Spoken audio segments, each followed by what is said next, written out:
My question to you is, what advice would you have for me, for others that are in similar positions that I'm in, where we have the ability to influence the work of our organizations, the way we work within our organizations?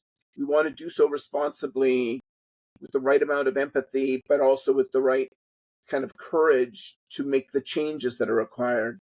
And everybody's starting at a different starting point. What advice can you give to any of our listeners who are on that journey, want to be on that journey, and want maybe some help in the next steps, in the first steps?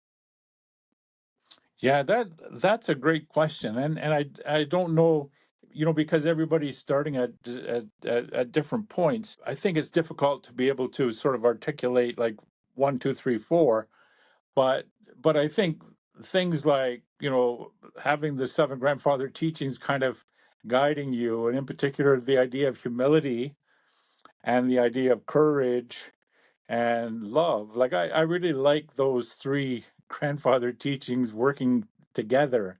And I think it's one of the things that a lot of leaders have trouble with is humility in particular, and maybe the courage to have humility. I'm a great admirer of Ron Heifetz, who is another prof at Harvard. And one of the things that he talked about, and he liked to talk sort of metaphorically about different things, but he talked about this idea of compelling vision and creating a safe place for folks to be able to experiment and to try different ways of enacting change. So one of the roles of the leader is to really be able to protect those boundaries and to protect people who are prepared to take some chances and to maybe think outside the box and to give the work to people too. I mean, and I think that's part of that sort of Heifetz type of thing of mobilizing people.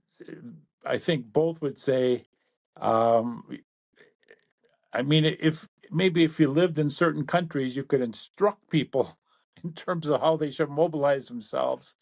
But how effective that is in the long run, in terms of nation building, I think is pretty suspect.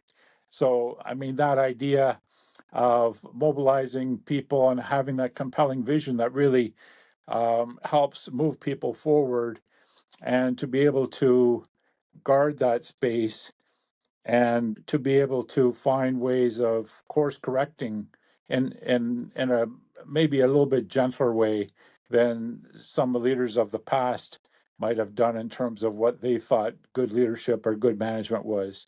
So I think it really is a time for a different type of ways of thinking about leadership, and I think patience is an important one. I mean, there's the urgency, of course, and so, like that really interesting juxtaposition of patience and urgency.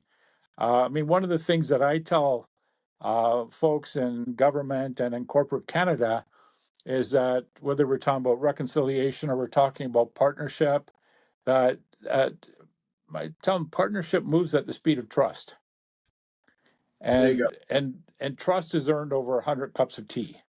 So there's a time element to how you can't say, trust me, and you have to demonstrate that you're trustworthy. And in terms of kind of Indigenous corporate or Indigenous government relations in Canada, that there's not like generations of really trustworthiness that we can all say, well, boy, good thing we had all those things in place because now we can do anything. Well, we can't, because there hasn't been a whole lot of trustworthiness. So Right.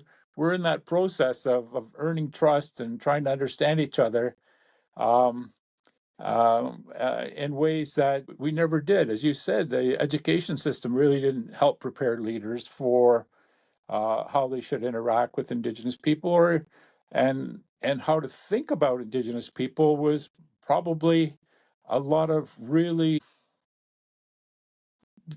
destructive of Stereotypes. yeah, like Yeah. just terrible, terrible stereotypes that folks were folks were taught. So there's a lot of unlearning to do along the way. Right. There's a lot of myth busting to do along the way, Right. and there's a lot of education to do along the um, to have as part of that journey of building trust.